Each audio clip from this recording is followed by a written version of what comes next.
Hey, hey, don't hurt me. Welcome in, welcome in, welcome in. I'm gonna have to start going live more because social media keeps sending me some naughty letters, and I actually wrote out an itinerary saying that I'm gonna go live more. So uh, make sure you're subbing, make sure you're following. I'm live on all platforms as we speak: TikTok, Facebook, Instagram. I have like 3 Facebook accounts. YouTube, Twitch, which I got a following there. I don't know. Maybe they're gonna be the next new Kai Sanat, but he I think he goes live 24 hours a day. It's crazy. But yeah, and Twitter, which Twitter made me upgrade and get a platinum program, which cost me $200 to. So if you hear from Twitter, just know I paid for you to be here.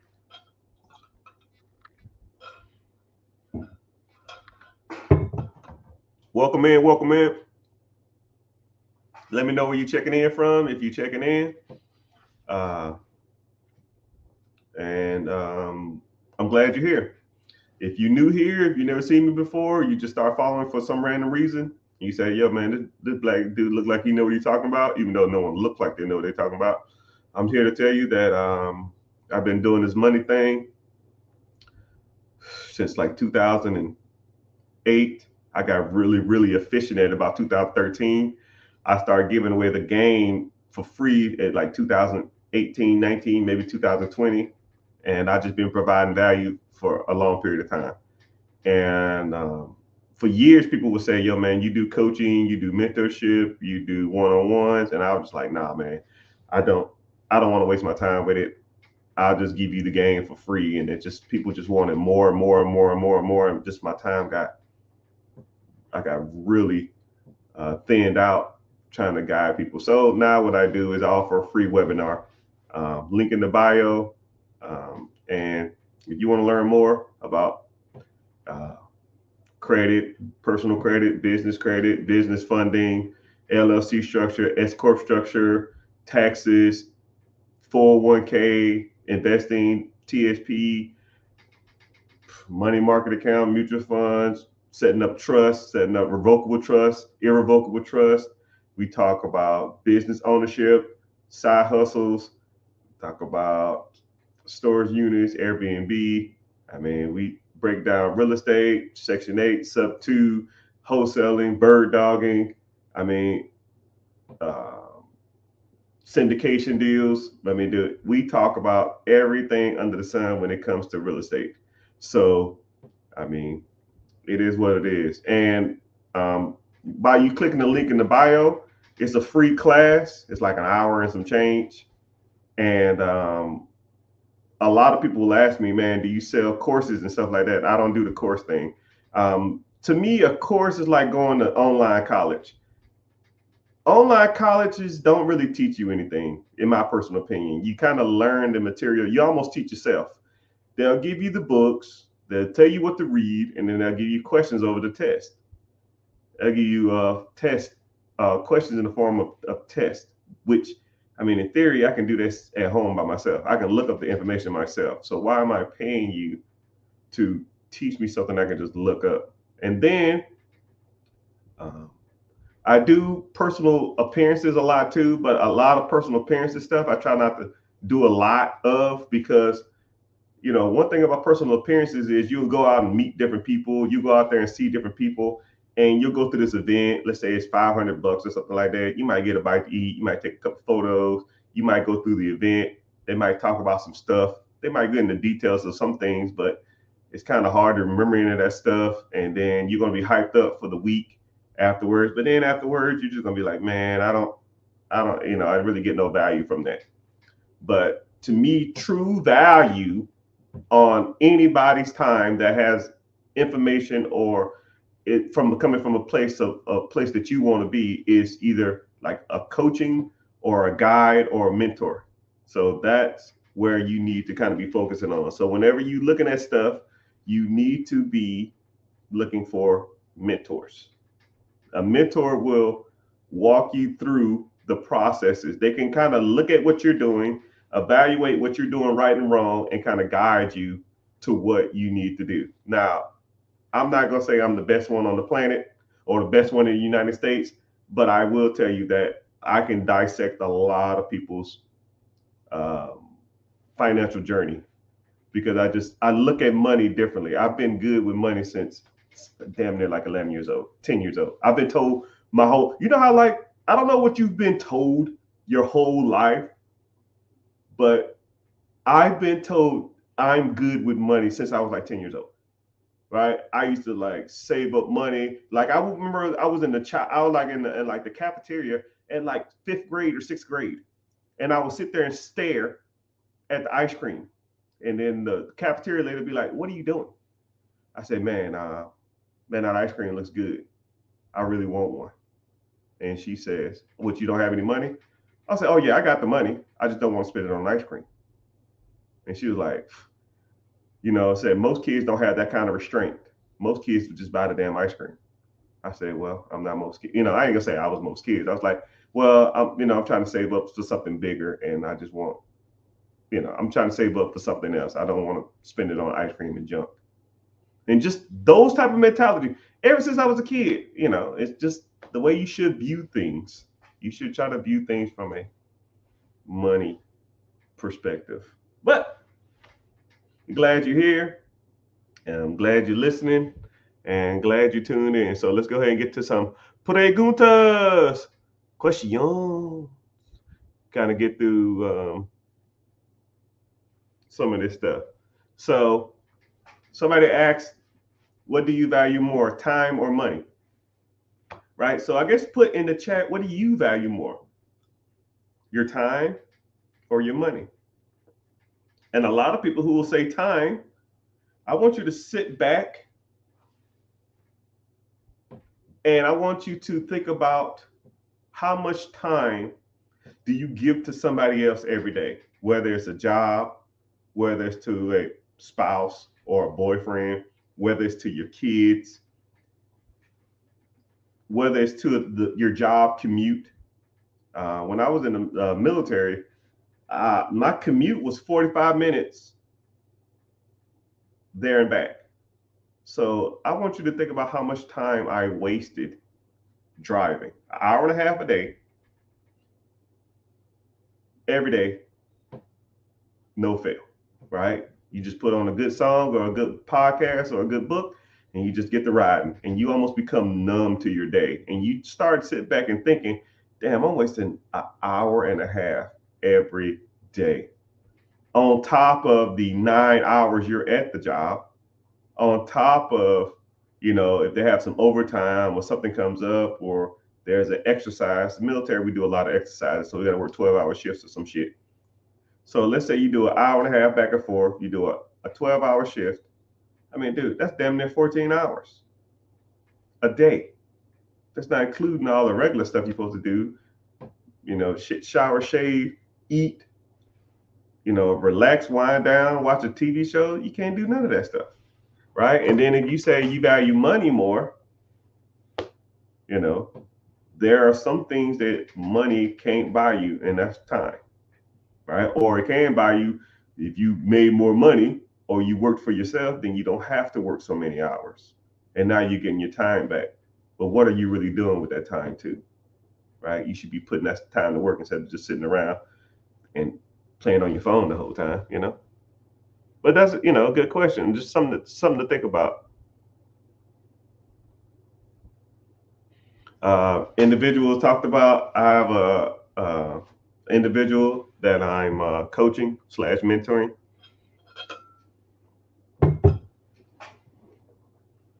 He says I always give good insights, and I'm making him rich. And what's crazy about it is that, like, I don't see it in a lot of people, but when I hear him talk and I see what he's doing, he'll get there. It's almost like, say you're a basketball coach and you look at kids all day long, but some kids just walk in the gym and they just have it. Some people just have it. They know what they want. They know how to get there, and they're going to do everything they can to get to that next level. And I can appreciate that. So if he continues to do whatever I tell him to do, or we can kind of, collaborate together and kind of get him to a similar goal. Once he get to a certain point, then it's all downhill, right? And I'm gonna break something down for y'all when it comes to real estate. There's a level of real estate ownership that when you get there, it's almost no turning back. It's no turning back. So let's say, for example, you're looking for $100,000 properties. Let's say you have to put $15,000 down on a $100,000 property. Okay.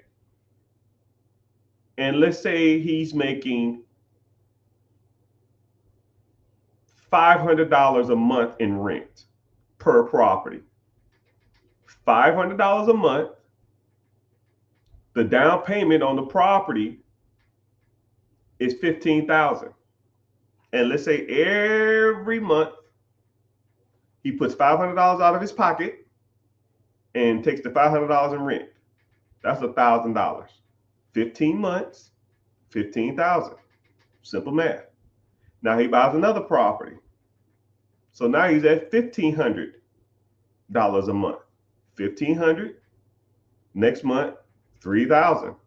Next month, 4,500. 6,000. So now he's at that 15,000, 11 months or 12 months. And then he's going to be at 2,000. 2,000 goes into 15,000 7 times. That's 7 months. He buys another property and another property. 6 months. Another property. 4 months. Another property. 2 months. Another property. Now he's buying them every month because now he makes $15,000 of income on these properties. So now if he was doing this while still working, now he could almost devote his whole day towards finding property. So now he got 15,000, he buys one a month. 15,000, then goes to 16,000, then goes to 17,000. And then before you know it, it takes $15,000 to buy another property, but now he's making $7,000 over his rental properties and rental property. So if his bills are $6,000 a month, he can buy another property every month and cover his expenses. So now that individual can spend the rest of his day looking at properties, and he's like, yo, I'm got one goal, to buy one property every month. He buys one property, he's good. But if he was making a decent amount of money, he'll buy 1, 2, 3, and then he really off to the races. And then that's if the property is $15,000 down, which there's some cheaper than that. And that's if it makes $500 a month, which there's some out there that makes more than that. I was just looking at a property the other day that was bringing in cash flow $1,150. $1,150 US. $1,150. The property was 75. The payment on $75,000, if I put 10% down, it was owner financing. Listen to this. And these are the type of deals that I come across all the time. Ms. Richard, there ain't no properties in America. Bullshit. $75,000, owner financing, $7,500, 10% down. The payment was $600 a month. The rent was $1,700, $1,750. $1,150 a month. Now, how many properties would you have to own that paid you $1,000 a month for you to quit your job? Right? The average person in America makes $54,000 a year. So let's say $54,000 a year is the average income for American, right? 54,000 divided by 12, that's 4,500. 4,500 divided by 1,000. 5 properties. 5 properties at $7,500 down, right? So better question is, how fast can you get to 7,500 times 4? Some of y'all probably got, so 7,500 times 4, that's $30,000. And you know what I get all the time? Hey man, I got 30K. What can I do? Man, I got 45K. What can I do? They answer right there, man. They your answer. Man, I got 15K. That's 2 properties. I got 15K, 2 properties that pay you cash flow. Cash flow is your income versus your expenses. The difference is what you make. You put $15,000 on 2 properties, okay? They pay you $1,000 a piece. That's $2,000. 2 times 12, that's $24,000. $24,000 minus $15,000 your down payment. You made $9,000 that year.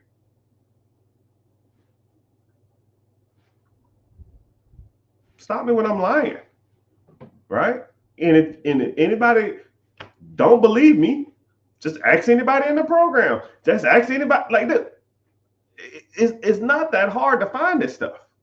There are people all over social media that swears up and down that this is the greatest thing since sliced bread and that's just some magical formula out there. No. You can Google homes for sale in certain areas and find them. Google homes for sale for under $100,000. They're out there. You just don't think it's attainable and reachable for you.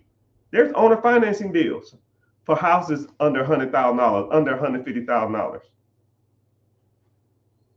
There's owner financing with damn near zero down.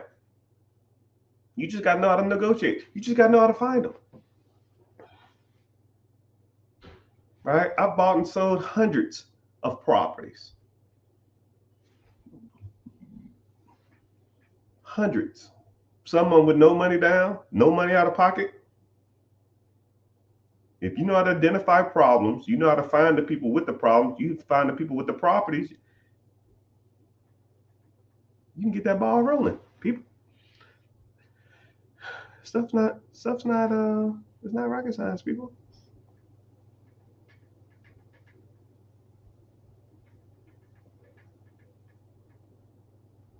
Hey everybody for coming in. Welcome. We have let's see what the subject is for today. But if anybody want to get started, somebody asks, what is the first step? It just depends on what you want to do, right? I do offer, let me see. I offer a free webinar, link in the bio. It should be starting here soon, sooner than later. I offer this different time slot, so just go in there and see when the next one is available. It's more likely Wednesday at 9 p.m.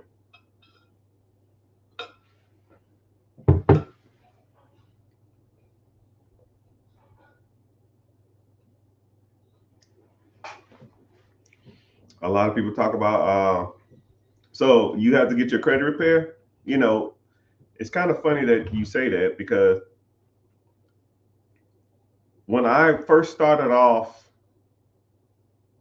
kind of helping people, right? What I used to do is I used to come on and I would talk for hours and I would give away just knowledge, games, know-how, and just talk to people, right? We all started off with 0 followers, right? Right. I probably got a couple million. I don't know. I don't care. Don't even care about that metric. But I'll give away game, and then people will say stuff like, well, I ain't got no capital. Man, my credit sucks. I ain't got an LLC. I don't have business structure. I don't even have a bank account. Right? I don't even know how to check my credit. I mean, and just all things that would hinder them from the process, or at least they feel like they would hinder them. And then when people say stuff like that, you know what I hear is I hear that I want to change my family lineage or my family trajectory, but I don't know how. I have this thing in my way. I have this thing called credit. I don't have access to capital. I don't have access to know-how. A lot of people would just be scared too, or they feel like, oh man, that stuff doesn't work for me. And I'm saying, who are like, what does that mean? Right? Anybody can do this stuff. You just gotta want to do it and not be afraid that it's gonna just fail or collapse. And then, it's kind of funny. I met one guy, and we sat back, and it was like a 45-minute just debate about how the world is going to end. And I was just like, yo, man, maybe I'm just not the guy for you, because you're stuck in this weird mentality. Every time I say, yo, man, we need to probably do this, or focus on these areas, he'll say, well, what about North Korea? What about the election? What about Trump? What about Kamala? What about Biden? What about Russia? What about Cuba? What about the food crisis? What about inflation? What about, and I'm just like, yo, man, you got a lot of negativity in your heart, man. You can't live in fear. You cannot. You want to be an entrepreneur, you got to be like, take the bull by the horns, and you got to get on it. The early bird catches the worm.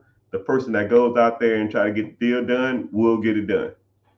Right? You ever like saw something that was a deal, or you saw like a piece of property, or you saw like a car that was on sale, or you saw, I don't know, a piece of real estate, or you saw a business opportunity, or you saw something, and it was just like, damn, that's pretty good. But let me think about it.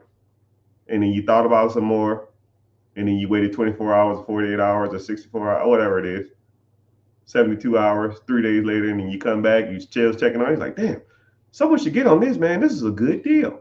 Someone's gonna damn make some money, or someone's gonna get ahead, because this is a good deal. I should probably do it too, but I don't know. I don't know if I should do it though. And then you come back a couple days later and it's gone. You have the mental fortitude to identify value. We all do. You know what value is when it's good and it's bad. You know what value is when it's shit, and you know when it is when it's sugar. You know what value is when it comes to food. You know what value is when it comes to cars. You know what value when it comes to houses. You know what value comes to time. You know what value when it comes to resources. But yet, you hesitate when value comes to money.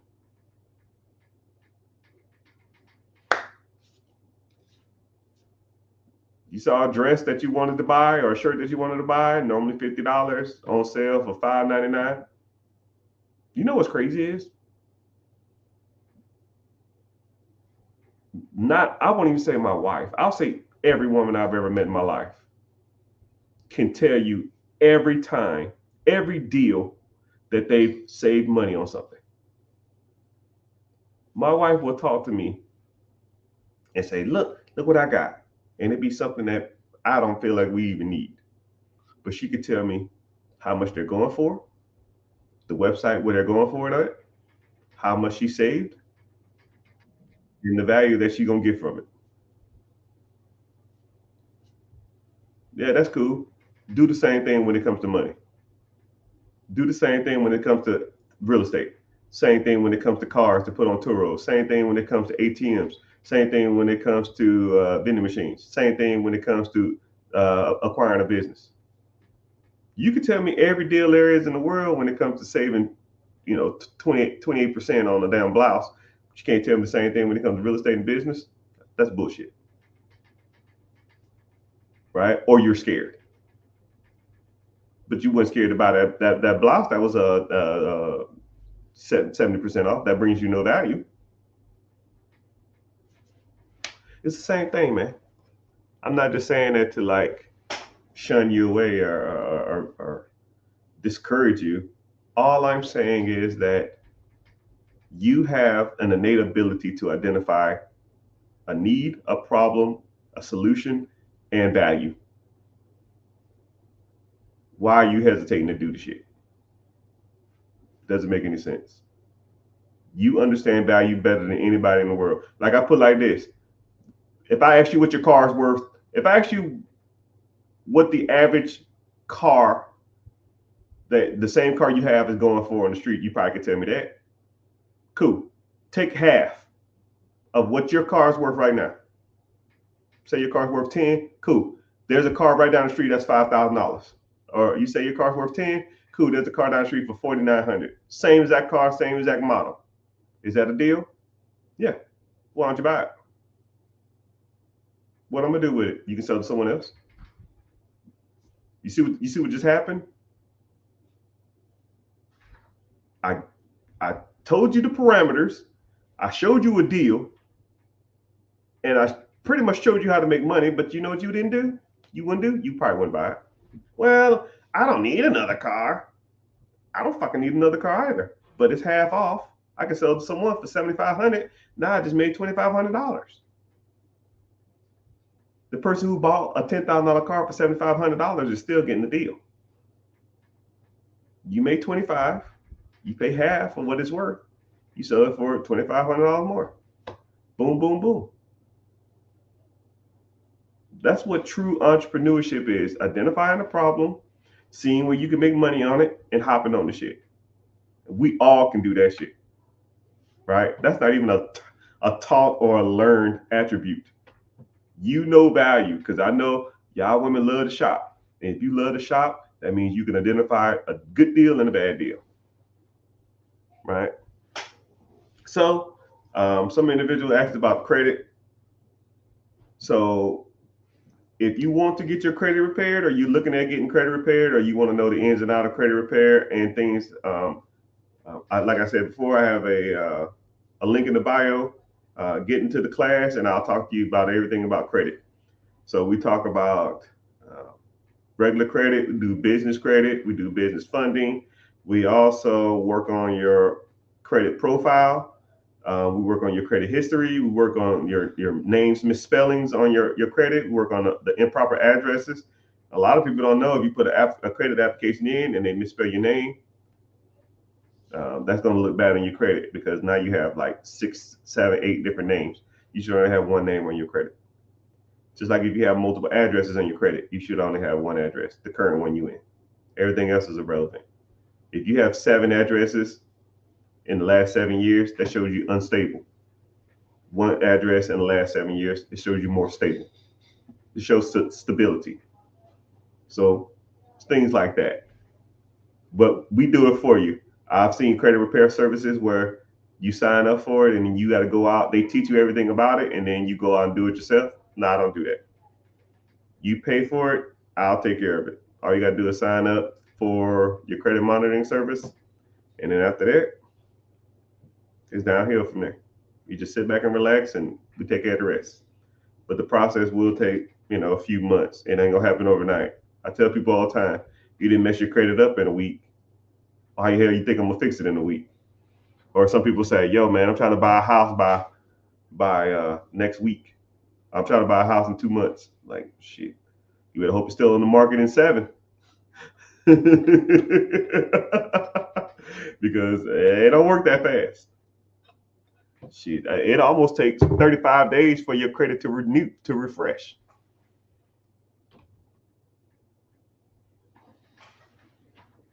Individual said, I just finished my MBA. Congratulations, young sir. I saw a house for sale that was $250. It needed a roof, paint, fence.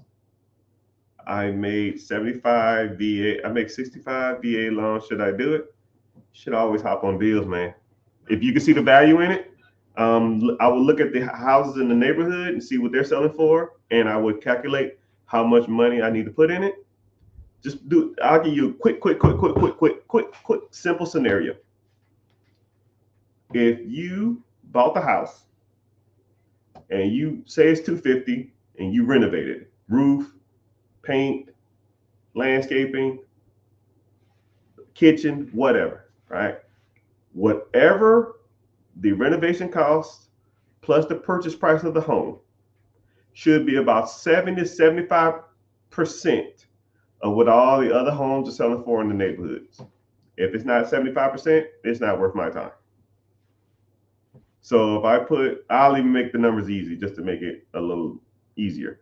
So let's say I bought it for 250 and I put 50 into it. It's going to be 300,000. The houses should be selling for, what is 75%?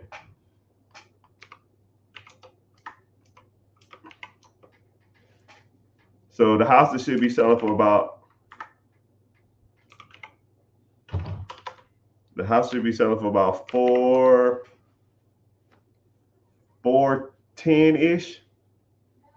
If I'm buying it for 250 and putting 50 in it, yeah, I should be having about $100,000 worth of equity in it. If it's not, it's just not worth my time. But what's cool is you got a VA loan. He said I had a VA loan. So VA loan means you got to put nothing down. You use a VA loan for a property, they're going to want to do an inspection on that property. It's got to have the four major components. You need a good roof, which you don't have, electrical, plumbing, HVAC.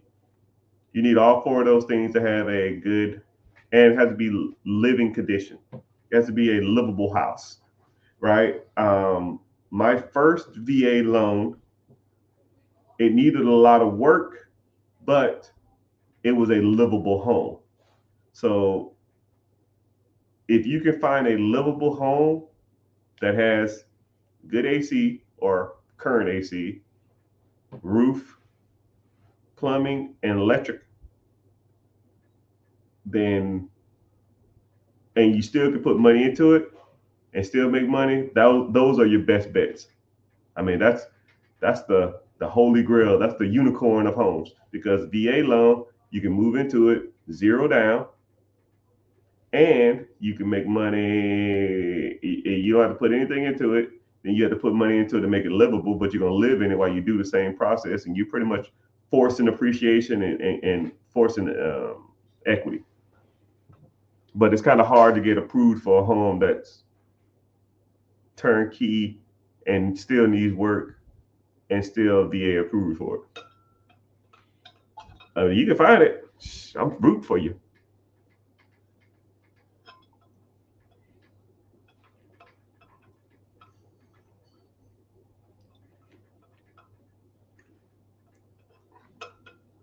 Hey, sir. We call another man no Poppy. Hey, Poppy.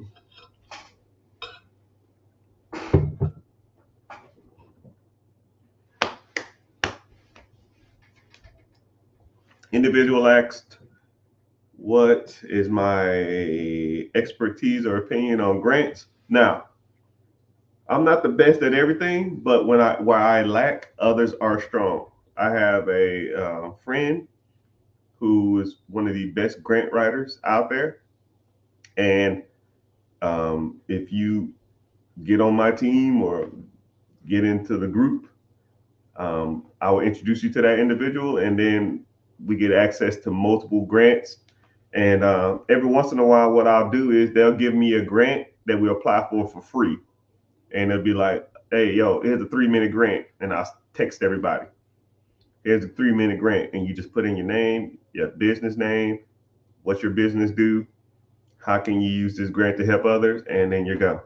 3, 4 minutes, 2 minutes, and $4,500. Somebody got to win. You might as well put your name in it. But there's tons of grants out there, right? You just got to know how to apply to them or apply for them. And like what this person did is they made pretty much a program where every month they'll send you out a grant list, and you just apply for the ones you want, instead of you going out there and trying to find them and going out there and trying to do your research on what's the best grant and try to stay up on it. No, you just get a newsletter with everything you want on it and just click on it, and then you just apply, which kind of makes sense. Makes it a whole lot easier.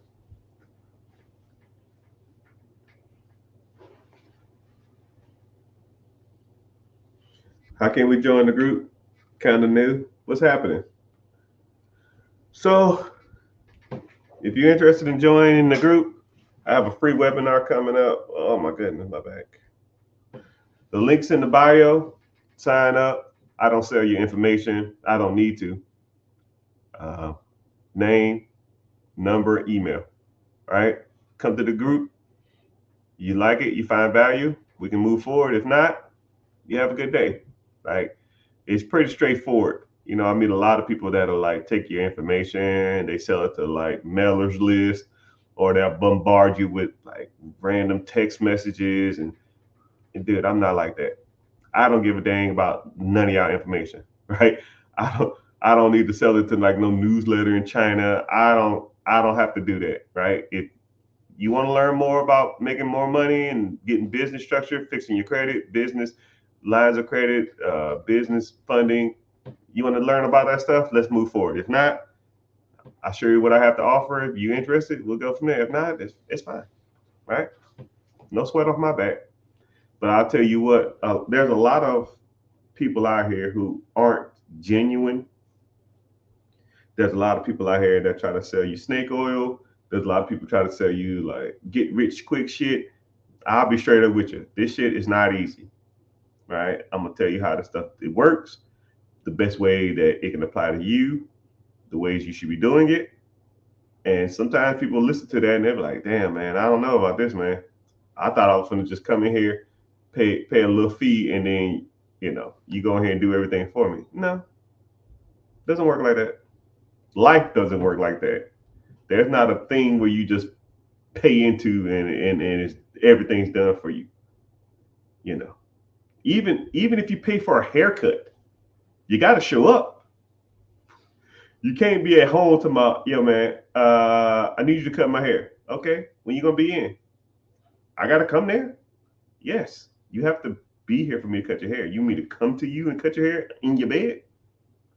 I mean, yeah, you might can, but it costs because you paying for people's time. Hell, a haircut you paying for people's time, right? And at least you got to sit there. It's the same thing, man. But I can talk to people for more than like 5 minutes, and I already know what kind of person they are. If they're the type of person that's really gonna be in here getting it in, or they're just like kicking tires. Because some people out there they really want to do it.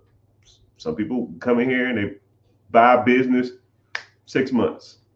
Some people just sit on their hands. Some people start buying real estate 6 weeks. Hey man, I got my first investment property. 6 weeks later, got my second one. 6 weeks later, I just bought three. 4 weeks later, I just got another three of them. And then some people are like, man, I don't know, man. I saw this good deal, and I don't know if it's gonna work out. It's kind of wishy-washy, and I look at the numbers. I say, yo, this is it. You gonna run it? Man, I'm really think about it. Just like the evaluation earlier. You meet people all the time. Like, majority of people in this world can identify value or a good deal in anything. Same thing when it comes like when shopping. It's the same thing, right? Like your car, same thing. Take your house. Let's say if you have a house, every house on your neighborhood is selling for $400,000, but your neighbor's house came up for sale. Let's say your neighbor came to you and was like, "Yo, man, I'm thinking about moving." Well, what happened? Yo, man, I got freaking, I got convicted of grand larceny. I'm going to jail for 20 years. Shit, that sucks. Yeah, man, I own this house outright. I need to sell it in a week. Let's do that. Your neighbor came to you, $500,000 neighborhood. Yo, man, I need to sell my house this week.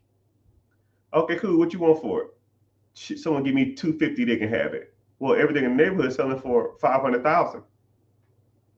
Yeah, man, I got a weekly bounce. $250 cash. I'll sell it. Now, what would you do? Let's run that scenario. Your neighbor came to you and offered to sell you his house for half of what it's worth. because he's going to jail or some shit. He need the cash, and he going to jail in a week and a half, 2 weeks. How you doing, sir?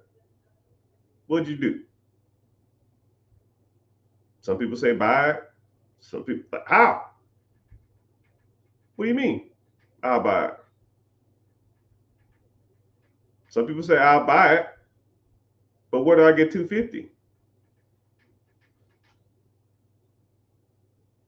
And that's why you learn from people like me.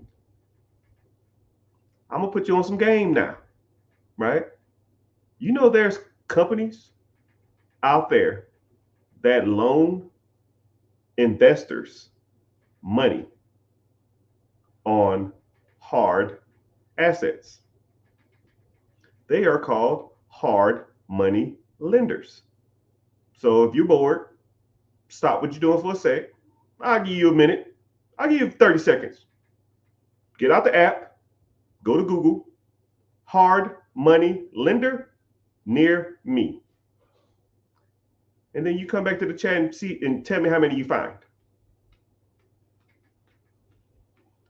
Boom, boom, boom, ba-dum, boom, ba-dum. I'll give you 30 seconds. Boom, boom, boom, boom, boom, boom, boom.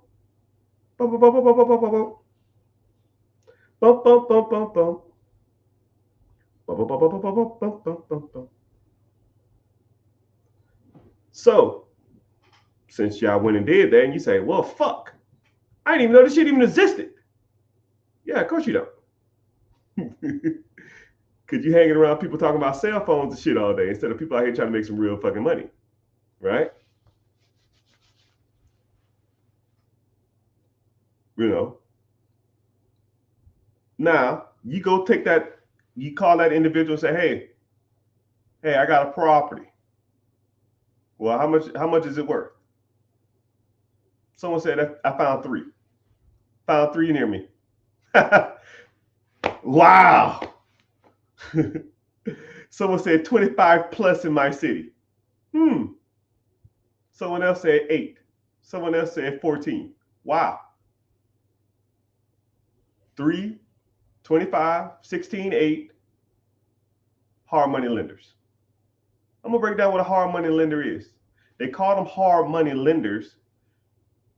There's a misconception and then there's the truth. The misconception is that they give you hard terms on the money that they lend you. But the answer is they loan money on hard assets. A house is a hard asset. Now, they'll give you the money for the property, but they want 10% interest on that property. Okay? So let's do some simple math. 250, 10%, that's 25,000. Wow. Now you all in 275. Now let's say the property needs 50,000 worth of work. Wow. Hard money loan lenders will lend you money to renovate properties, construction loans. So now they're going to give you the 50 because their money is in the asset. Because if you default, they're going to have a $500,000 property. So they don't give a fuck. And they're going to make interest off of all of this. So you borrow $50,000, 10% juice. That's $5,000. You borrow $250, 10%. That's $25,000. So now you got $275 on the house. Now you got $55 on the renovation. So $500,000 minus $55,000 to renovate it minus $275. Now you at $170 difference. Now you take away 10% from closing fees. That's $17,000. No, sorry, that's another $50,000. That is $120,000. You gotta pay some capital gains tax, but I'll worry about taxes later. You made $120,000 by knowing how a system worked. Now, this is where it gets good. How much money did you take out of pocket?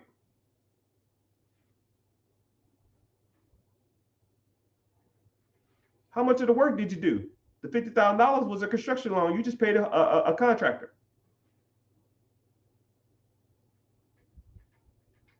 All you did, you saw a problem and you helped somebody solve it. Your neighbor got paid his cash. The hard money lender got their interest. You got the property, and the real estate agent sold the property, and you made $120,000 in the process. Now, this is where it gets good, people. What's stopping y'all from doing that now?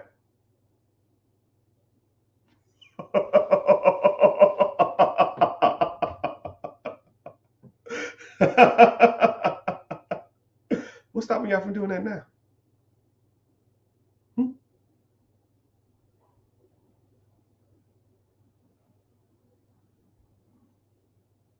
Someone said with the construction loan, don't you have to pay up front? You can do draws.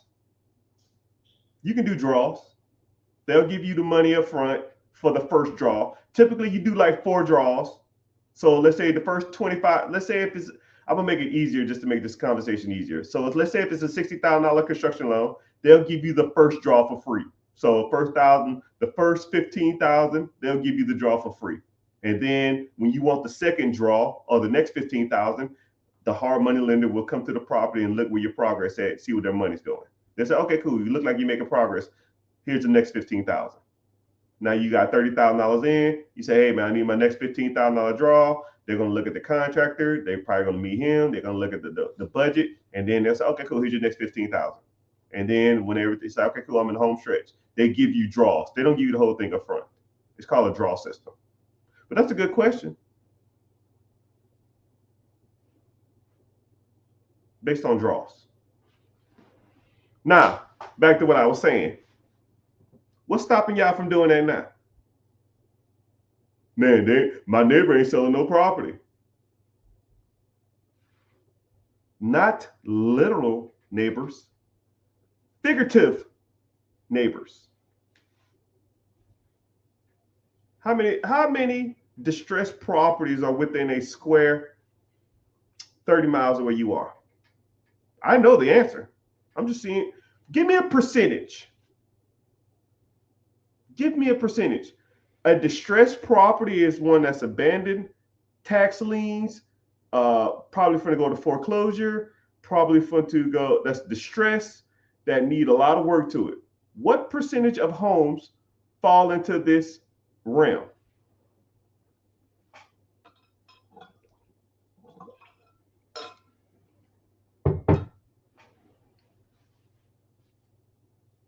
%, 10%, 15%, 19%, 30%. You drive down the street in the average homes, most homes are fixed up. There ain't a lot around here. I live in a good neighborhood. Bullshit.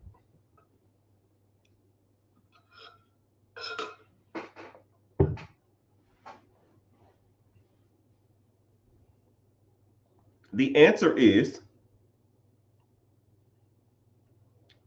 about 11%. 1 out of every 10 homes in America are distressed. You driving down the street through your neighborhood, count to 10. Somebody in the neighborhood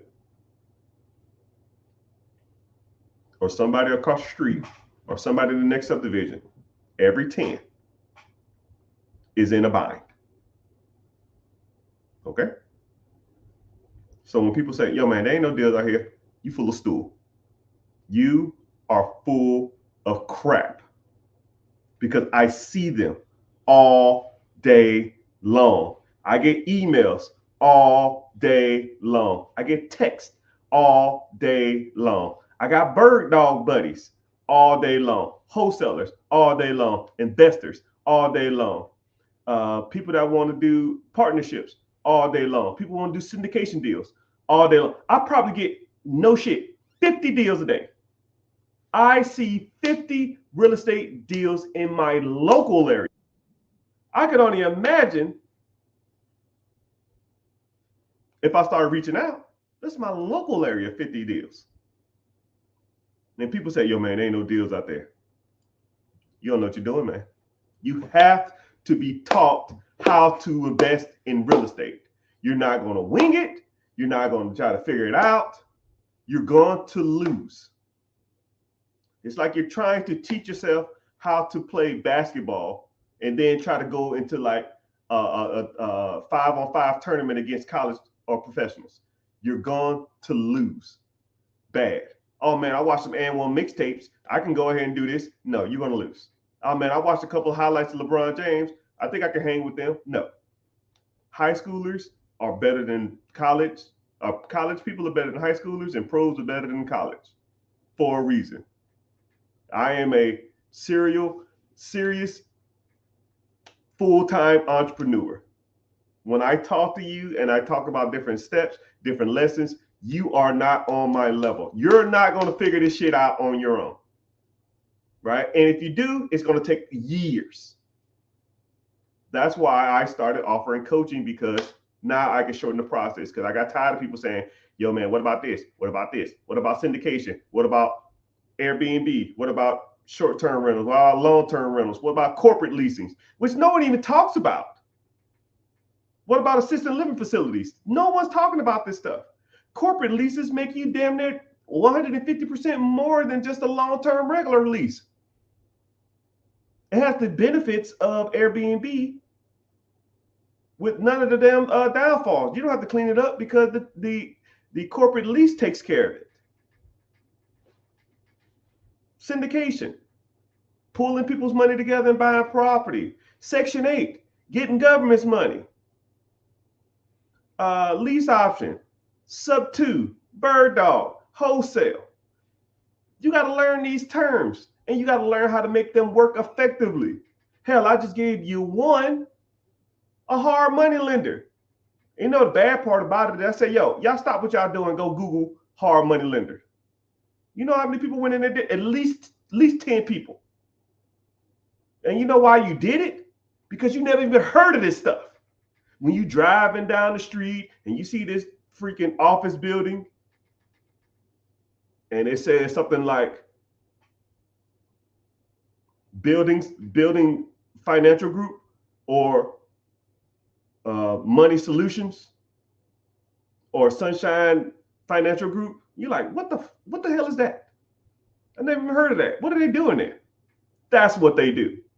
They loan people money on real estate properties so the person doesn't have to come out of pocket to buy these properties. And if you default, they just take the property and then they fix it up and then they sell it for a profit. Or you can give them the interest. That's what they do. A lot of y'all probably even heard of that shit. That's why you have to learn. Now, could you go ahead and figure that shit out yourself? Yeah, it's going to take you some time. Right? And what's the difference between a good hard money lender and a shitty hard money lender? All right? You want to learn that too? Let's go. I can teach you that. Right? Or you can sit around and call hard money lenders all day and try to figure some of that shit out, and then you're just wasting your time. Time is more important than the money, man. I promise you that.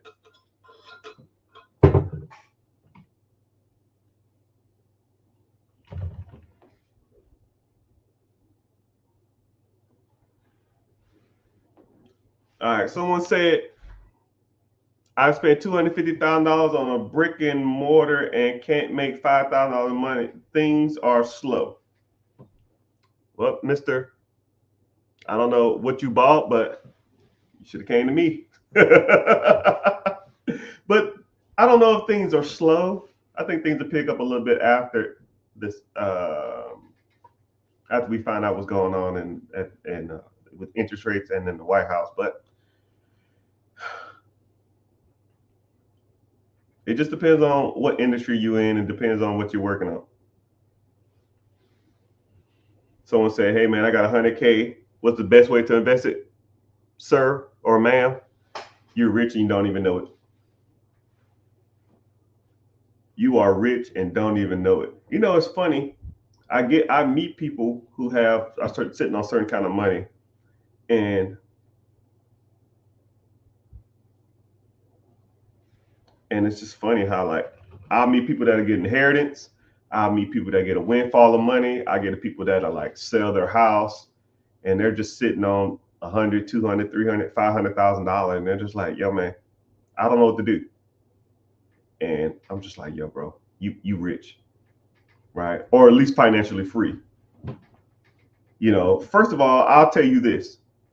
You need to know what you want to do in life. Let's say if you have six figures sitting around, what do you want to do? Do you want to be well off? Do you not want to work?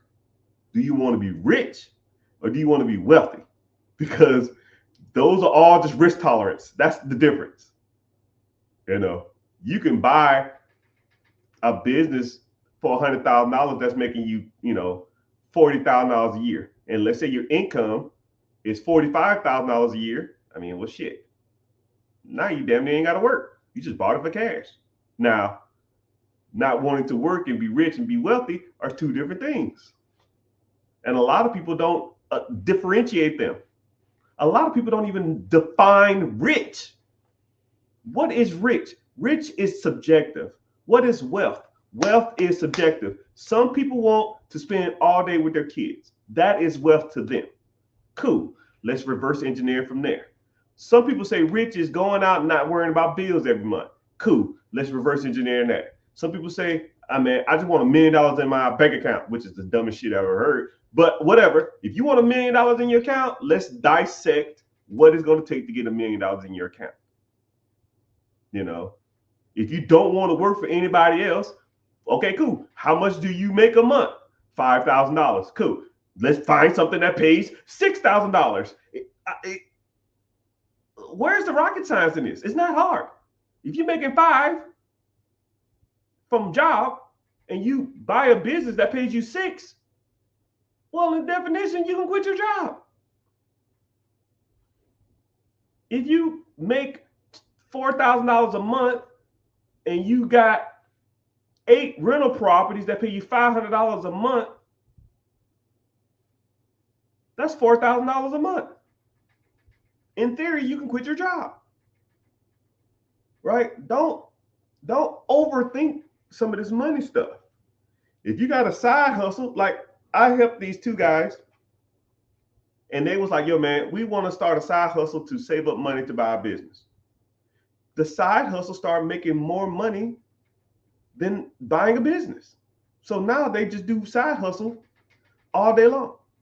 They're making about $10,000 to $12,000 a month a piece, two guys. So we say $25,000 a month of income.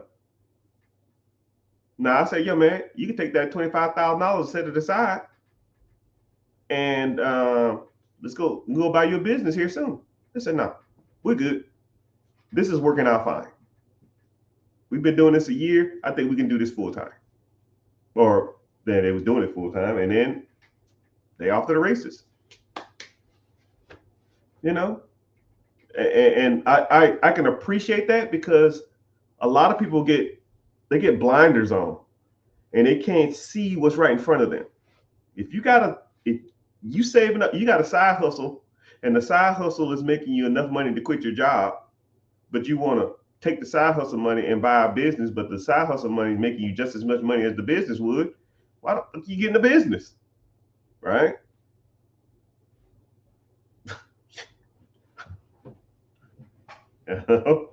It's like you're creating your own problems. And a lot of people don't look at it like that. You know, whatever works for you. And a lot of people will say, yo, man, I want to buy a specific type of business.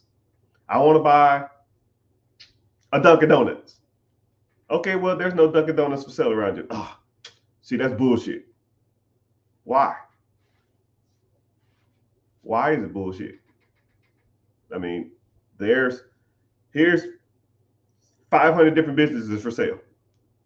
You want to look at any of these? No, I want a Dunkin' Donuts. You're getting in your own way now. And a lot of people do that. A lot of people can't see beyond their own foolishness or their own stubbornness or their own blinders. I was talking to an individual last week, something similar.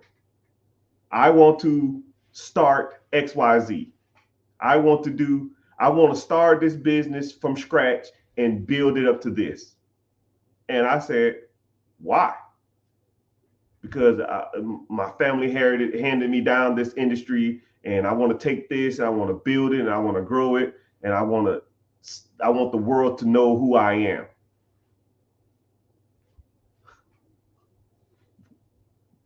Why? I don't get it. I don't get it, sir. I don't.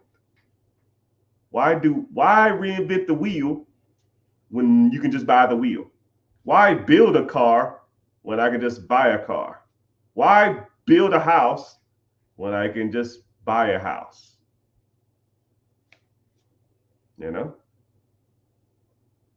Why? I mean, any of that shit, right? Why spend hours and years in the treadmill when you can just go get the body you want in a weekend? I mean, it's kind of the same thing, not a little differently, but I mean, you're getting the gist.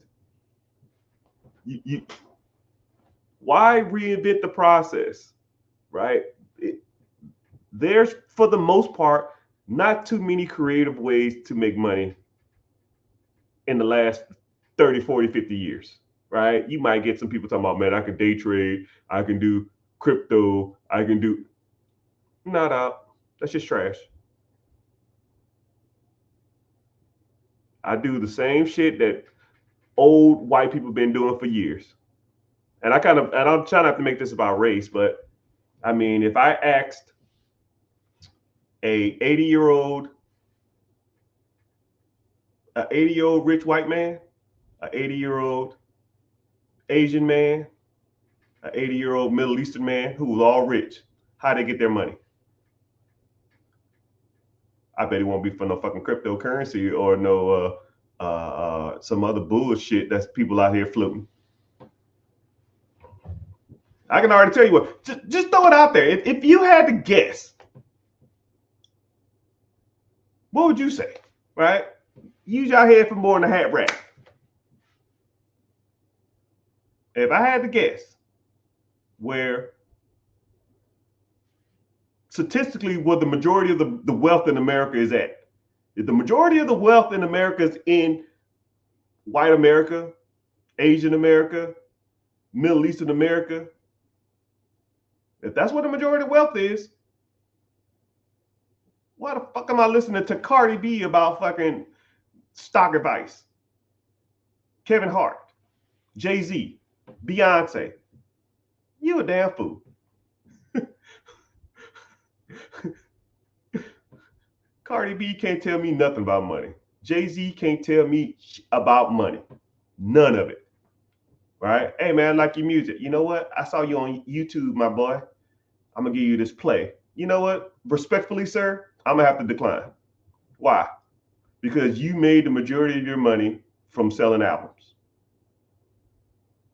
I can't rap worth a shit. Mr. Hart, I'm gonna have to respectfully decline. You made the majority of your money selling jokes. Cardi B, you made the majority of your money rapping, and I can't rhyme, pencil, and stencil. I don't have no fucking clue. But what I can do is listen to these older people in these other races and see how they do it. Well, how they do it? How would you guess? Stocks, bonds, mutual funds, ETFs. I business ownership, right? When you go to a gas station, you see a Middle Eastern man working the counter, he probably own it, or he probably have his family working there. You go to an Asian restaurant, you see an Asian person working. You ever been to an Asian restaurant and there's been a black person working the counter? Or let me guess, a white person? Shit, no. Why? Why?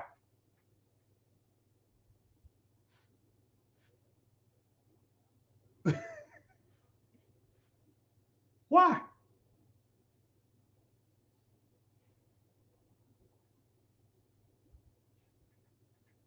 I want you to close your eyes and think about what a real estate investor looks like. Some rich old white dude with a suit.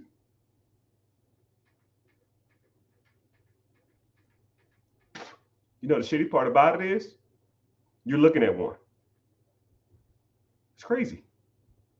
I'm not old. I'm not white either. But this is what a real estate entrepreneur look like. You think of a business owner, probably thinking of Middle Eastern, probably think of Asian, probably think of old white dude. No, this is what it looks like. I am him, and I'm the guy. When you think about a individual who invests in long-term ETFs, mutual funds, stock bonds, you picture some old guy in a suit looking at the stock tickers. No, I am him. This is what I do. So I'm statistically putting my money where old, rich other people putting their money at, because it ain't in Hellcats, and it ain't in fucking Soul Glow, and it ain't in any other fucking ghetto ass bullshit. That ain't the play, right? That ain't the fucking play. And I wouldn't mind listening to more black people when it comes to this stuff, but there's not a lot of people out here who giving it some real game. They all talk about the same dumb shit, right? You put your money in this, and 2 months later, as soon as you give me a timeline on any type of returns, you've gonna lost me. I don't want to hear none of that shit. You give me 5K, right? And in 2 months, I'm a double. Shut the fuck up. That shit is trash. Trash. Trash. Trash.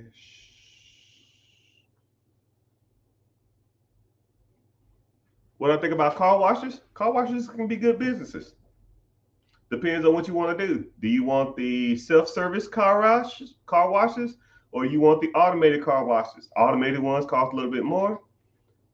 I think that this is my personal opinion when it comes to the car wash industry. Car washes, the industry is kind of revolving or evolving into self-service, not to automated, but there's always going to be a niche for a self-service wash. So a lot of people just want to go through the drive-through, pay their $10, $15, and then go vacuum out their stuff. But there's always going to be individuals who have like RVs, individuals who have boats or have campers or have a trailer or have a flatbed they want to wash out. The automated service is going to be increasingly harder to get into because a lot of people want to go that route, meaning that people are going to try to lean towards getting out of the self-service with the bins and the quarters and stuff like that. So there's going to be, to me, in the next 5 to 7 years, there's going to be a huge gap on self-service. And I think that you probably need to start looking at those before you start looking at the, automated ones. That's just my personal opinion, though, right? But there's money in both of them, right? What is the cheapest fast food franchise to acquire? Man, there's tons, right? And I try not to say cheapest. I don't look at things as, don't look at something that's cheap. Look at the value you're going to get from it, right? Let's say if there's a business, let's say there's a Little Caesars and a Jimmy John's. I don't know. Let's say the Little Caesars is $50,000, but you lose $9,000 every year. But the Jimmy John's is $100,000, but you make $90,000 a year. Well, was it better to get the cheaper one? No, because you lose $9,000 every year as soon as you buy the shit. So don't focus on cheap. Focus on what makes money, and what can pay you a return on the money you put into it. That's where you need to be at. What makes people afraid of becoming wealthy? People have this, when people, okay, it's a scarcity mindset. When people don't have something, they're scared they're going to lose it. So what they do is they don't use what they have. So, for example, if like, say if you grew up your whole life and you never had anything, like you never had any money, you never really had any nice clothes, you never really had any nice anything, right? But then you got a little money and you start getting nicer clothes and nicer shoes and stuff like that. Now you're going to treat those better than the average person.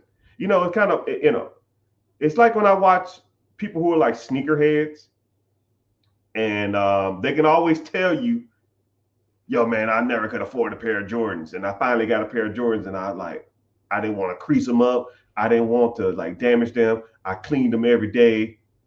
That is a scarcity mindset. If I bought a fucking pair of Jordans, I don't care if they're $200 or $2,000. I'm gonna wear them, I'm gonna dog them out, and I'm gonna throw them away, and then I'm gonna get some more Jordans. I don't like, people put the value in the wrong shit. And the same thing when it comes to money. If you never had money and then you get a windfall of money, say there's an inheritance, you got a lawsuit, let's say you won a lottery, any of that shit, right? You're going to get a windfall of money. Let's say 50,000 popped in your account right now. You know what you're going to do? Nothing, because you never had it. So what do you do with it? You do nothing with it. You'll trickle it away. Let me get caught up on some bills. Let me get out a little debt. Let me take a little vacay. Let me do this. And it's going to be a $500, $2,000, $5,000, $200, $600, $800. And then 2 years later, that fucking money is gone. On what? Not a damn thing. But if you used to having money coming in, when you have it come in, you're just gonna put it right back to work. If I bought a business, it cost me $100,000, and then I get another $30,000 at the end of the year, I'm gonna take the $30,000 and I'm gonna put it down on another business. If I bought a piece of real estate that made me $100,000 and it makes me $15K over a year, I'm gonna take the $15K and buy another piece of real estate, right? Now, if I get a windfall of money, say if I inherited $500,000, I'm gonna just keep doing the same shit I was doing before. I'm gonna just go out here and buy more businesses and buy more real estate, because that's just what I do, right? People who don't have shit gonna keep doing the same shit that they was doing before. People who have stuff and have money and have those assets gonna continue to do the same shit they was doing before. That's why people are afraid of money, because they never had it. When they get around it, they get scared of it, and then they do nothing with it. I'm gonna give you a quick scenario. I'm gonna make this about military too. When I go to combat, one of my instructors explained to me this: people who aren't used to shooting guns, when the time comes to shoot a gun, they will freeze, because they think to themselves, man, am I doing something right or wrong? And if you freeze in a war type environment, then you will be a victim. I hate to say it. I'm not trying to be vulgar or gross. You have to, when information is presented to you, you have to do what's best for you. And if you sit on your hands, then nothing's good gonna come from that in time of war. So right before you go to a war, they will sit you down and talk to you about different types of scenarios, different types of shooting drills, different types of encounters, different types of any of that stuff. Because when the time comes and the shit hits the fan, what are you gonna do? Right? Everybody got everybody got a plan until you get hit in the face. Well, Mike Tyson said it best: you get hit in the face, then your game plan goes out the window. You know what you're gonna rely on? Your instincts and muscle memory. So if I'm normally buying properties, normally buying businesses, when money comes in, I'm just gonna keep buying businesses and keep buying real estate. It's the same thing. Or buying stocks, bonds, mutual funds, ETFs, and all that other kind of shit. It's the same thing. Same thing. Don't overthink it, right? Don't overlook it. Just do what comes natural. And if you're hanging around individuals who talk about money all day, and you associate with people that buy shit all day with real estate and businesses and investing in a 401k, TSP, Roth ETFs, index funds. When you hang around individuals and that's all they talk about, when you get the bag, that's all you're going to talk about. You hang around people that talk about grills and gold chains and dreads and Hellcats. You know what you're going to do when you get a fucking job and some money? You're going to buy a fucking grill. You're going to buy a gold chain. You're going to buy a fucking necklace. You're going to buy a Hellcat because that's all you know. That's all you're exposed to. And sometimes I don't think it's about being afraid. I just think that's just people's environment. That's what they're exposed to. I don't make people in their environment, but I tell people now, you are a product of your closest friends. And if them clowns ain't doing shit, then you're not gonna do shit either. If they spend all their money on clothes and shoes, then you're gonna spend all your money on clothes and shoes. If they out here buying businesses, then you go out and buy businesses too. If they're in the real estate, then you'll be in real estate too, right? Look at your closest friends. What are they doing with themselves? And in 5 years, do you want to be exactly like them? If the answer is no, you gotta quit fucking around, man. Today's your day. You want to learn more? Click the link in the bio. I got a plug, right? I got a plug, right?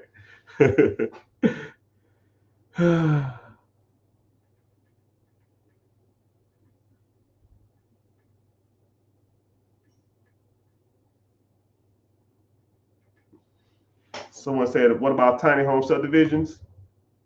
Yeah, I wouldn't build them. I would not build them at all. I'll just buy one that already exists, right? If I buy something on Friday, how much money did it make me between Friday and Monday? When I go check my account on Monday, how much money in my account? If the answer is zero, you made a bad decision. But it's not rocket science, man. It's not. A lot, yeah, man. Is this good? Is this a good purchase? Cool. How much money you make on day one? Well, see, what happens is I got this, I got a buddy, right? Oh my goodness. No thanks. See, what happened is I'm gonna buy it, right? So I'm gonna have to do this to it to start making it. No, I'm good. No thanks. So no. So see what's gonna work is see it's at a discounted rate. It's normally worth $1 million, but I can get it for 50. What I'm gonna do is I'm gonna take it and I'm gonna live there for 6 months and you bought it on Friday. How much money did you make when you look at your account on Monday? Sometimes hypothetically too, right? You buy a piece of property, you're not hypothetically making any money that Monday, but hypothetically you're making whatever the profit is divided by how many days every month. So if you make 30,000, if you make $1,000 a month and you divide that by 30 days on average, that's $33. Friday 33, Saturday, Friday 33, Saturday 33, Sunday 33, Monday 33. So you made $132. Cool. You bought it on Friday. What'd you make on Monday? I made $132. Sound like a good deal to me. After everything's paid, yep, cool. Sound fine to me. Cool. You gonna save up that money and get another one? Yes, sir. All right. I don't see no fucking Hellcats and no Jordans. Oh man. The Millionaire Next Door. Millionaire Next Door, which is a great book. So for those, someone said The Millionaire Next Door in the comment section. For those who don't know, there's a book called The Millionaire Next Door. I kind of give you the nutshell because I always like to tell people, I read a lot and I just don't be out here just saying random shit. I can damn near cite most of the book. So it was a guy. He was in New Jersey. I remember that specifically. He was in New Jersey and his neighborhood. He had to take this long ass path. It went down the ravine by this river, by like a lake or something, and it went all the way back up to the top. But there was a shortcut from one side of the town to the other side, but it had to go through like a rich neighborhood. But the rich neighborhood was like a half a mile long. So you could take the neighborhood, you go cut through the neighborhood, half a mile long, or you can, which would take about 5 to 6 minutes, or You can go all the way around and it will take you another 30 minutes. So one day he was in traffic and it was a gated community, but he saw that the gate was open. So he said, hell yeah, I'm gonna cut through. So he cuts through the neighborhood, try to save him a little time. And he noticed that every house on this community, because it was like just, it was like a little subdivision, but it was a straight shot. And he noticed that these houses was like 7,000, 8,000, 10,000 square feet, huge ass mansions, huge. And he was just like, who the fuck lives in these houses? And then the crazy part about it is his house was like 3 subdivisions over, pretty much from that area. So three subdivisions down the road. So maybe 3, 4, 5 miles maybe. And he was just like, yo, who lives in these houses? And so what he did is he went to work, and all he could think about is, man, who lives in these houses? Who are these multimillionaires and probably even billionaires that I didn't even know was in this damn neighborhood? I always saw the gated community, but I never knew what they were talking about. So what he did is, his next day off, he sat in front of the gate, and a landscaper came through, and he followed the landscaper through the community. He got a like a little vest. It said like surveyor or some shit like that. I forgot what the vest said, but he had a clipboard and he had a list of questions. I think it was 10 questions, and he went door to door and asked them all 10 questions. What do you do for a living? How much money do you make? How long have you been doing this? Do you have any advice or guidance for anybody who wanted to get in that industry? What do you think stops successful people from, like, what do you think stops successful people and broke people? What keeps people down in America? And all this other kind of stuff. He went door to door. And he said he had to come back to the neighborhood multiple times to get everybody. And if they went home, he would come back. He would have like a little map and he would mark them off. And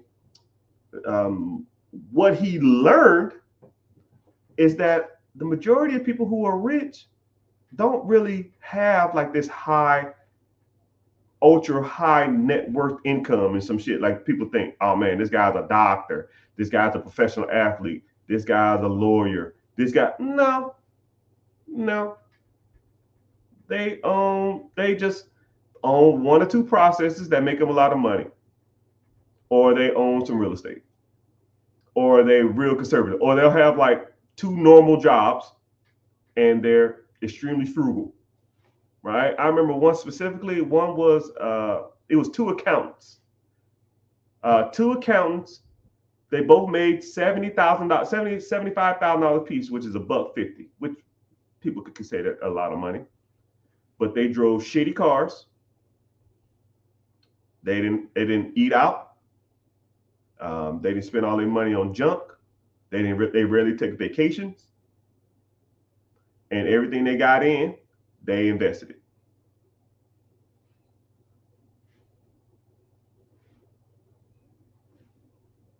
Which, I don't know how many people on here. I'm counting damn near 100.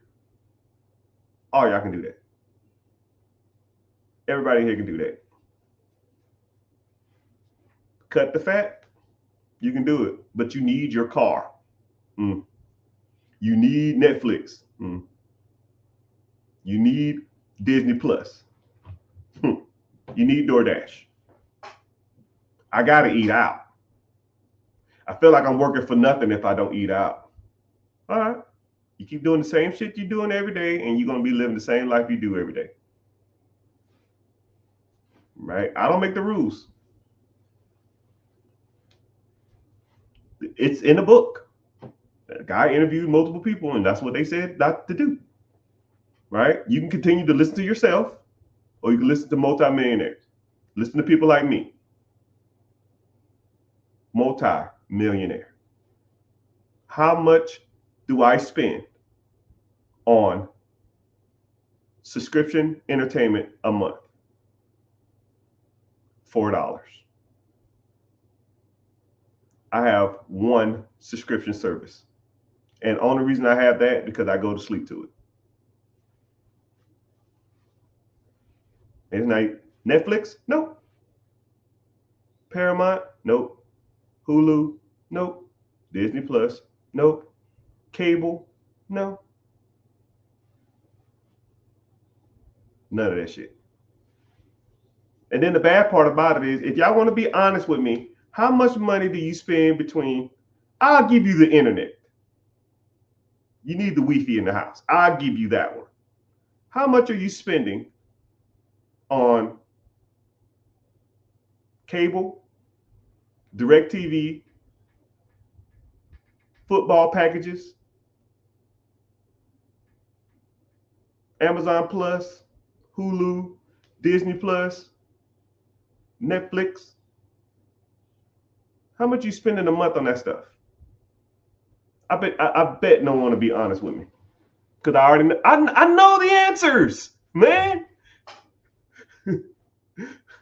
Now I want you to think about it like this. And how long? And then this was gonna get good. How long you been doing it? 10 years? You know, I was talking to my father the other day, and I said, I was looking at some of his finances, and I said, "Yo, man, how much you spend on like DirecTV?" He said, "Oh, it's a bundle with my internet." I said, "What is that?" He said, $172. I said, "Oh, no, we done with that. We done with that." I said, "Do XYZ, $45 a month, and I'll give you the internet. We're done with that, dog. Now you could take the surplus, which is what, $1.40, no, $1.30. Let's say you invested that $130 a month every month for the last 12 months over the last 10 years of you having DirecTV. There's ways you can do it. Why? I'll give you one. Satellites. They're at Walmart for $20. They're on Amazon for $20. You got 3 TVs, 3 satellites. That's $60. It gives you all your local channels. Give you first 60 channels. Get a Fire Stick, Roku stick, or a Speed Box, or sorry, I can't think what that shit's called now. Is it a Speed Box? I don't know. Type in Box S5. It gives you every damn cable channel. It's $300. You'll never have a bill in your life.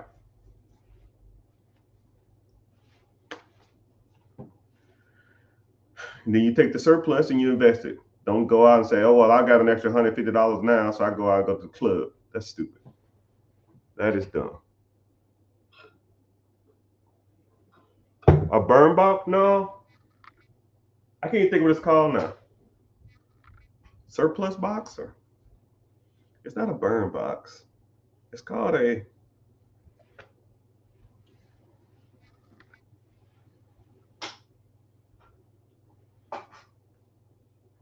not a smart box. I don't know. I don't remember.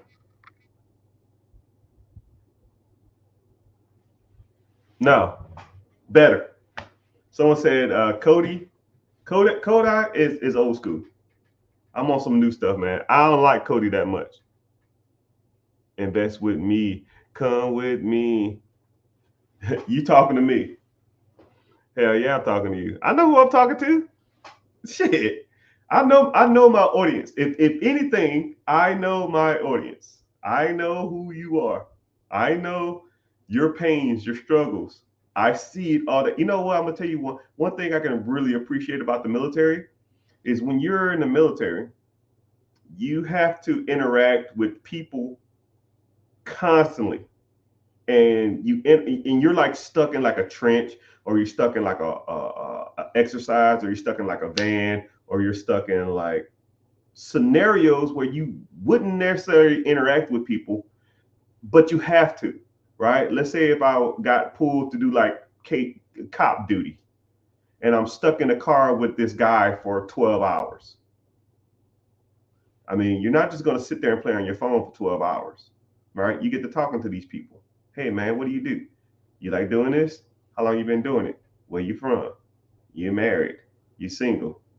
Then we start talking about you got a car, you got a house, and all this other kind of stuff. And I see, yo man, or I'll be stuck somewhere and sit somewhere, yo man, I gotta pay my damn electric bill. Well, how much your electric bill? $300. Shit. What other bills you got coming out this month? I got a cable bill. Well, how much your cable bill? $200. I'm like, what the fuck you pay $200 a month for cable? It's the same thing, right? It's you know, I see people all the time doing the same shit, right? People in the military, people work for the government, people who are self-employed, people who are millionaires, people who are broke as hell, people who are poor, broke, homeless, middle class, construction workers, supervisors. It's all the same. It's all the same. We all have similar struggles, but yet they're different, right? We all have bills. I have bills. Warren Buffett has bills. Bill Gates has bills. Jeff Bezos has bills, right? How much do you think Jeff Bezos spends a month in cable, right? He don't give a damn about it. That's just between you and him, right? But you can't afford to not give a damn about it. That's the difference.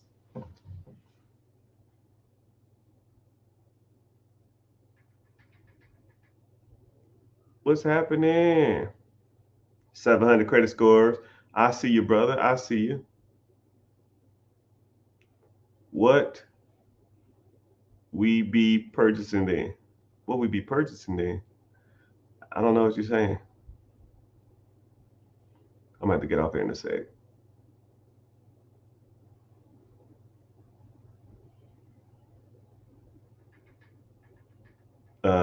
Probably hoarders. What are you talking about? The millionaire next doors people?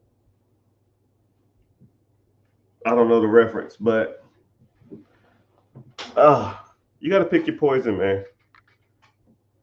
Right? You got to be selective on what you spend your money on. Right? I hate telling people what to spend their money on, but you almost got to look at your financing and money as like a it's like a commodity. Right? I want you to like visualize how much money has came through your hand. Right? Let's say the average person makes $55,000 a year. Let's say you're 45 years old. So let's do some simple math, right? You've been working since you was 18 years old. Let's say from 18 to 30, you've made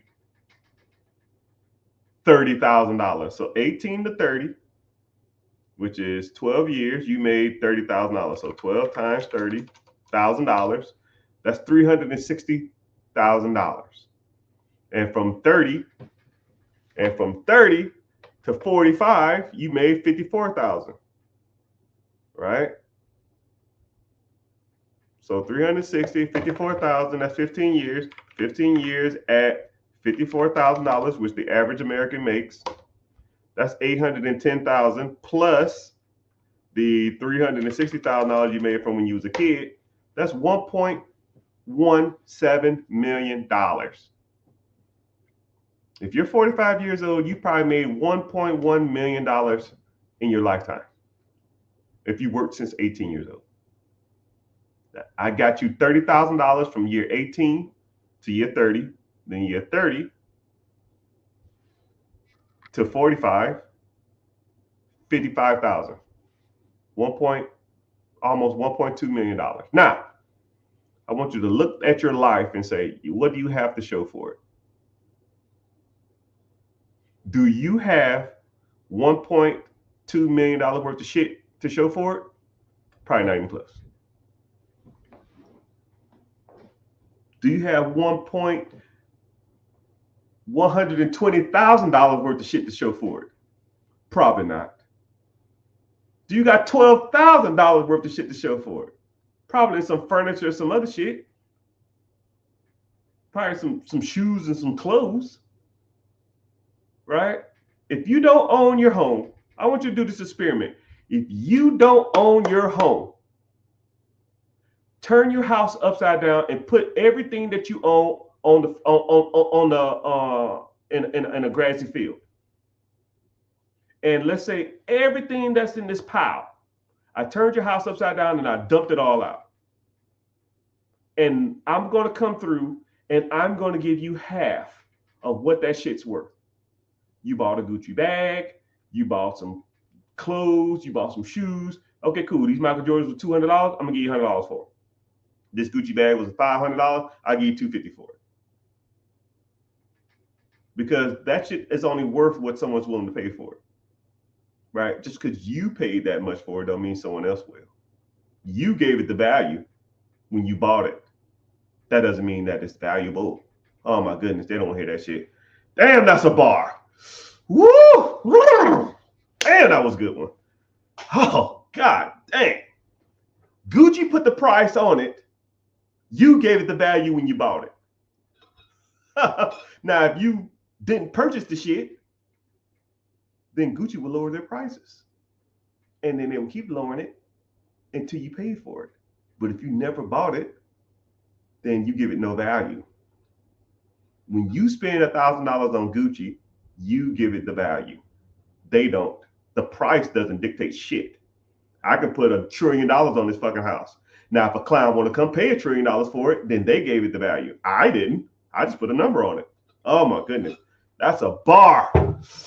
Woo, man, that's going to be a meme. Whenever y'all see that, say, I remember that. When y'all see it, because I recorded everything and I'm going to put it right back on live.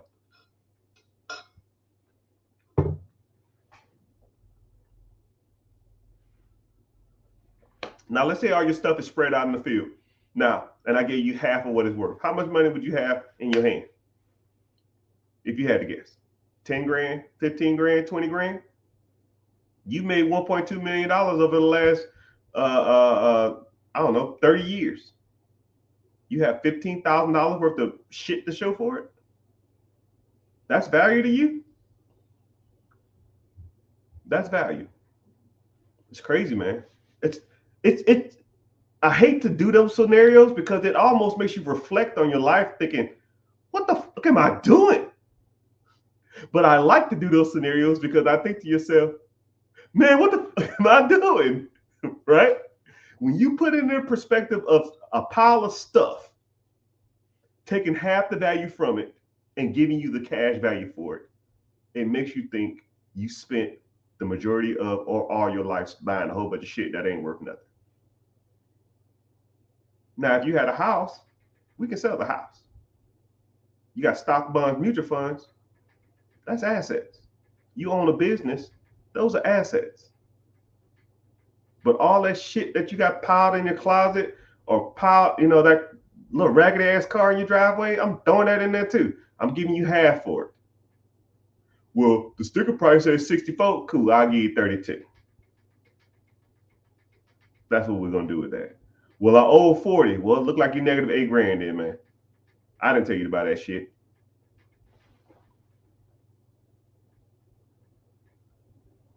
So individual asks, what do you think is more liquid for starting out, buying a business or buying real estate? I would weigh the pros and cons of both of them. Real estate has its perks. Businesses have their perks too. I would almost have to evaluate where you starting from and kind of go from there. Well, how much you got down?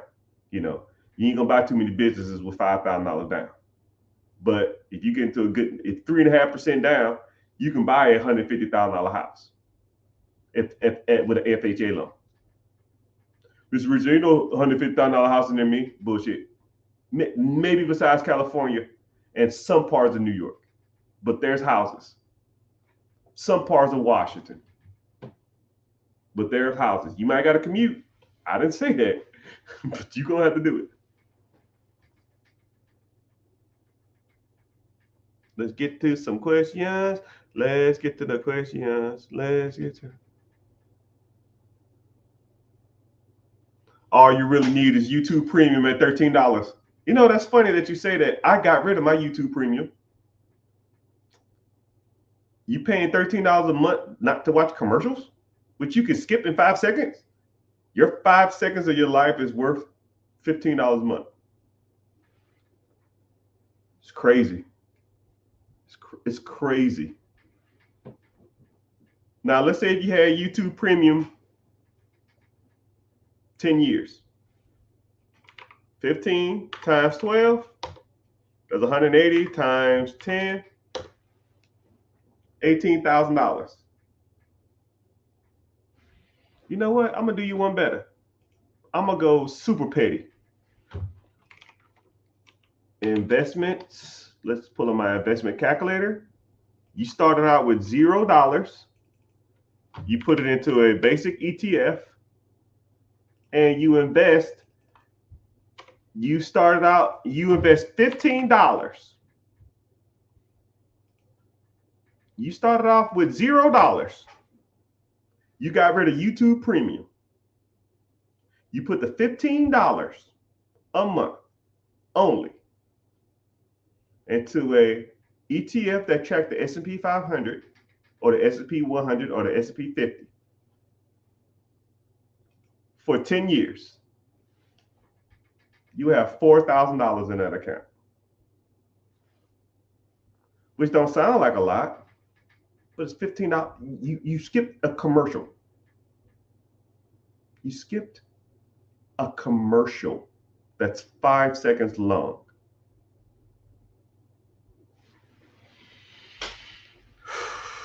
Hey, bud, I found a great business to buy. Beach rentals, asking 175. Yeah, man, I'll have to look at the financials. What the asking price is almost irrelevant, right? I need to know the ins and outs of the business. I need to know the cash flow. I need to see all that. I need to see the works. Because that's what we look at, my friend. I don't give a damn if you gave it to me. That's what I'm going to break something down to you. A deal is not when it comes to business acquisition, a business acquisition deal is not what you pay for it. What it brings to you after the debt is serviced. Okay? If a business is $1 billion, but it brings me in 300 million, that's a deal. If there's a $1 million business that brings me in 10K a year, well, that ain't a deal. If there's a business for $100,000, but I lose $5,000 a year, that ain't a deal. There's a business, there's a Little Caesars that I'm going to give you, but the Little Caesar loses $5,000 a month. Is that a good deal? I gave it to you. It's free. Here's your employees. Here's your staff. Here's your menu. Here's your hours. Here's the numbers to the manager. Here's your bank account. Here's everything. Take it. Free. $0. Sign right here. Sign right here. Sign right here. Cool. I'm done. Bye. You lose $5,000 a month. Is that a deal? I gave it to you. No, that's shit. That is trash. Right? I'll even make it a little more down to earth. There's a Little Caesars. Here you go, take it for free. Here's the title. Here's the business agreement. Here's the LLC. Here's the S corp. Here's the C corp. Here's the business structure. Here's the business address. Here's the business phone number. Here's everything. Here's for free. You lose $100 a month.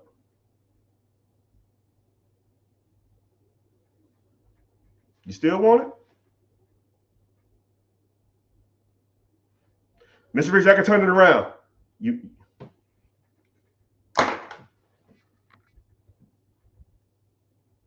missing the point, my friends. You are missing the point. Why turn some shit around when I can just buy it already turned around?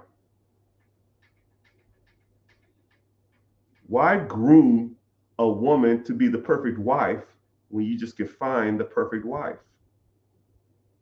Why a car that I can make it to the car I want it to be when I could just buy the fucking car that's already what I want? Why buy a business that I could put money into it and turn it around when I can just buy one that already has the insights and the money that I already want. Stop me when I'm lying, people. Stop me when I'm lying. Y'all over here got me throwing my Tom Fords, man. I don't really like idolize designers and shit like that, but you know, these glasses was pricey. I got a discount there. You shouldn't be buying no name brands anyways until you get to a point. Oh, Superbox, that's what it's called. Somebody said it. Superbox. Superbox.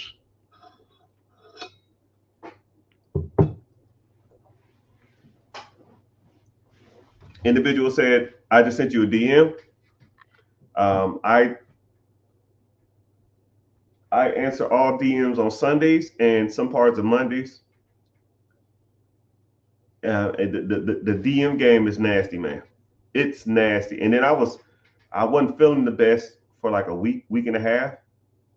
And once you have like 100 messages to 200 messages a day, and you miss a week's worth of messages, it gets nasty. It's so bad, it almost makes you don't want to do it. It's so hard to keep caught up with y'all individual stuff. That's why, and then I'm gonna say this too.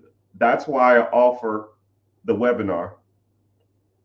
So if you ever want to really get a hold of me or meet me or kind of see what I have to offer, just click the link. Click on Be Your Own Boss.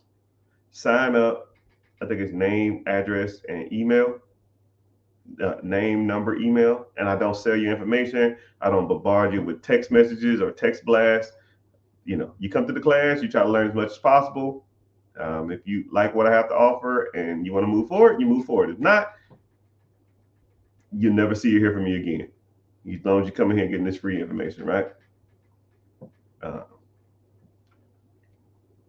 Yeah, about as simple as it gets. If I do get to your email, and a lot of times my DMs, I have to like be super vague because I just can't sit there and devote a lot of time to one individual with a random question. Like it's a lot, and I don't know if y'all ever had to like message or keep a conversation with hundreds, maybe thousands of people at any given time. It's a lot. And I'm not trying to justify me not messaging you. I'm just trying to say that I want you to see it from my perspective. And I want you to see it from a perspective of, man, this individual is trying to give you as much personal of his time as possible. And one thing I even thought about hiring out like a VA or somebody to message all these people back. I don't do that, right? You have a question, you message me, right? When you DM me, you're talking to me. If you want to get into a coaching or a mentorship or a one-on-one, you don't get someone on my team. You don't get a stand-in. You don't get somebody who has similar experience. You get me. And if you do get into a mentorship or a coaching, we meet every Friday, and it's me. And I sit there and I try to answer as many questions as possible, and I try to get everybody pointed in the right direction, which is kind of getting crazy lately, but you know, I don't mind, right? Sometimes my brain hurts after I do it and my throat hurts because I'm talking so much. But I mean, that's what you want. That's what you need, right? I've seen people that have mentorships or programs where you can't even ask the person the questions. I've seen mentorships where they just read from a slide for an hour and then they get off. I've seen mentorships where the person just sends you regurgitated material from somebody else. I've seen mentorships where people come in there and answer one or two questions and then they get off. Or I've even seen mentorships where the person that you thought you was going to get the program from is not even there. It's somebody else. And to get them, you have to pay an upcharge. And or I've seen programs where individuals in there teaching you, the person is in the class, but the person doesn't even fucking talk. Heaven forbid you ask them a question, and all they're gonna do is tap dance around the damn question. None of that shit here. You want to talk to me? You get me. You want to meet with me every week? You get me. You have a question over specific business? You get me. I'll break it down. You want to talk about real estate? I'll break it down. You want to talk about credit? I'll break it down. You want to talk about LLCs, EINs, business structure? I break it down. That's what I do. I comically enjoy it, right? Sometimes I get overwhelmed, but I comically love it. I will sit there and talk to you. And you know, I've even seen this one mentorship where you can ask a question, the person answers the question with a 30-second rebuttal, no clarification, no back and forth, and you're done. Yo, what do you think about the housing market? Yeah, the housing market is going to go through, you know, it's kind of going to be a little taboo until we get through the election. And once the election over, I think the housing market probably pick up a little bit. Well, what about next question? Click. Like, what the fuck, man? Like, like, like I just want to have a good debate. I mean, you ask me a question, I want to answer the question to the best of my ability. And if I don't, I'll say, hey, I'm gonna look this up, or let's do this for now. I'm gonna go look some up, and I'm gonna come back to you. Right? That's how you motherfuckers. That's how people grow. Can't be cussing, right? Aunties, aunties, and grandmas might be watching me and stuff like that. So those on social media, um, YouTube, TikTok, no, sorry, YouTube, Facebook, Twitch, uh, Twitter, X, my Instagrams. I appreciate y'all being here, but they don't allow me to talk over 2 hours. So, I mean, I had to get off of there, but I appreciate you being here. So generally, whenever you watch a live on those social medias, it has to be 2 hours, or I have to like get off and then get back on. So I'm probably not going to get back on today, but make sure you're following if you're on those social media platforms. And if you find value in any of this type of stuff, make sure you follow. Make sure you just show your support. Watch the content. Leave a comment. Just say thanks for your time. I never knew this stuff was even out there. I like your mentality. And if you want to, you know, learn more, you know, like I said, come to the free class. We talk about all this kind of stuff. But I appreciate you being here, and thank you. Make sure you're following. Yes, sir.